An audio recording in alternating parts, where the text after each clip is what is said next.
কি ব্যাপার, তোমার এত লেট হলো কেন? মানে কি বলবো, লেট হয়ে গেছে। আরে তোমার জন্য আমি কতক্ষণ ধরে অপেক্ষা করতেছি, তুমি ওই হিরো আলম নিয়ে পড়ে রয়েছো।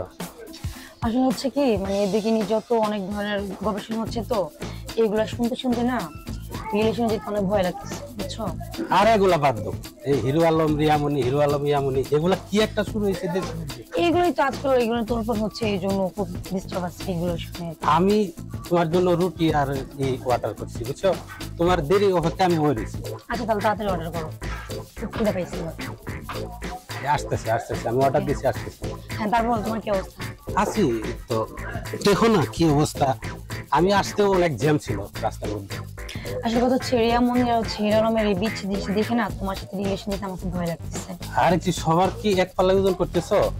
এই রিয়ামণি কি সবাই, আর হিরো আলম কি সবাই? তা ঠিক আছে, but আসলে জায়গাটা অনেক সুন্দর, বুঝছো?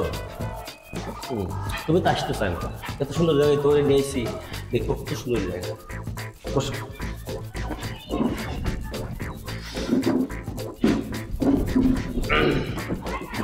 এখন অনেক সুন্দর জায়গা, আসলে পছন্দ হবে তোমার।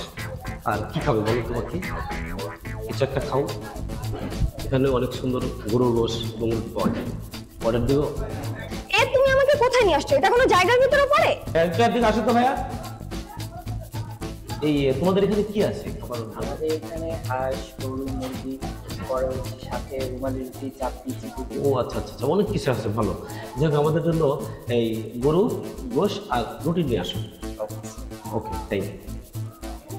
তুমি খাবা এখানে? তুমি চলো তো আমার সাথে, এখানে কি খাওয়ার আছে? তুমি হিরো আলম রিয়ামনির গল্প শুনতে শুনতে আমি অসহ্য হয়ে গেছে, চলো তো আমার সাথে।